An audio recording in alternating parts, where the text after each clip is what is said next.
Parehas lang po ba ang susian ng RS125Fi at XRM125 na Fi? Or yung carb type ng XRM at RS, pwede rin po ba yun sa RS125Fi ko? Yon, magandang tanong yan, bossing, no? Sagutin natin yan, saglit lang, kuwala ako ng susian. Dito may life hack akong ituturo sa inyo. Hindi ko lang alam kung pwede ko talaga sabihin yon dahil kahit sa Honda hindi tinuturo yon. Hindi binabanggit ng mga crew or ng mga taga Honda agent yung ganon. So, hindi ko alam kung dapat kong i-upload tong gagawin kong video, pero bahala na. Para sa'yo, bossing, sige, gawa natin ng video. Bigyan din kita ng tips para dyan. Yun. Ito yung tanong mo, boss. Oh. Ito yung susian. Kinuha ko lang muna sa shop. Sige, simulan natin yan. Bahala na, Diyos na nga po dito kung mapagalitan tayo ni Honda Philippines. So, ito yung susian, bossing, oh.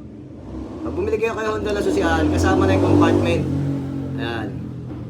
And then, ito yung ignition switch. Plus, may dalawang key na yan. Sa XRM125Fi itong ginamit. So, bigay ko muna yung price sa inyo. Ang price nito sa XRM125Fi na susian is 1,200 to 1,300. Depende na lang yan sa mga seller o sa mga kasa na pupuntahan nyo. So, dyan yung naglalaro yung price range niyan.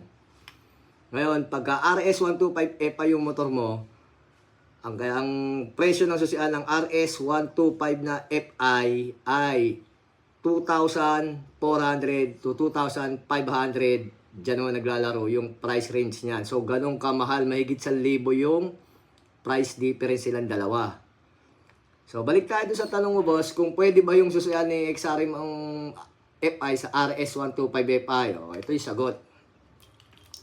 So, kung kayo ay naka-RS125Fi at nangangailangan kayo ng susian, dahil doon sa tanong ni boss, ito para sa inyo na ito lahat. Pwede po ito sa inyo, mas mura, parehas naman genuine, ang laki ng price difference, may higit 1,000.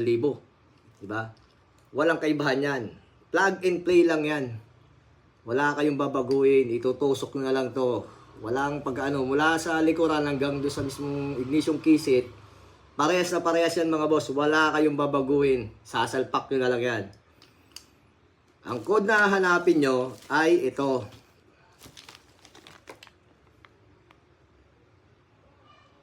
Yan, 35010 KPYHOO. Ito po yan, para dito yan. XRM125 na Fi po yan. Ang code ng RS125Fi ay iba at mas mahal yun. So, wala kasi ako available nun. Kaya, wala akong ma-display dito sa inyo. Wala akong ano. Pero ang code ng RS125 na Fi na keyset is KPG HOO. Ito KPY HOO. So sana clear tayo doon mga boss, no? Ngayon, doon sa tanong mo kung pwede ba sa RS tsaka XRM na carb. So mga nag-aabang dyan, ito kung ako tatanungin at nagawa na rin naman namin, pwede. Pero ang kaibahan lang nila kasi yung mga carb type na RS at XRM, dalawa lang yung susian. Ito is 4. So kung gagamit kayo ng susian ng so kung mga naka-carb ka and then gagamit ka ng susian ng RS125Fi or XRM125Fi, may modification kayong gagawin dito. Pero hindi ko na sinasuggest na gawin yun dahil mas mura yung susian ng XRM na carb kaysa naman dito sa XRM-Fi. Mas mura ng magkano lang naman. Hindi naman ganun kalaki katulad dito sa RS125Fi na mahigit 1,000 yung price difference nila. So, ayun. Siguro sa mga naka-RS tsaka XRM carb na nagtatanong, gawan ko na lang ng ibang video yung para sa inyo na susian.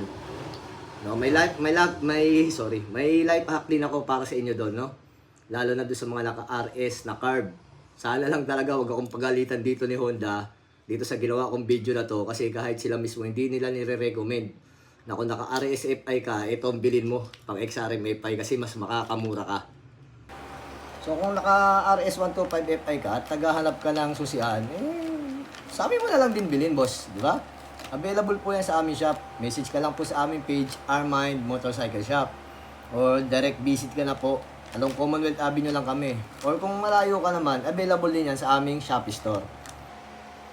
So, ito po si Rickard. Maraming salamat mga bossing.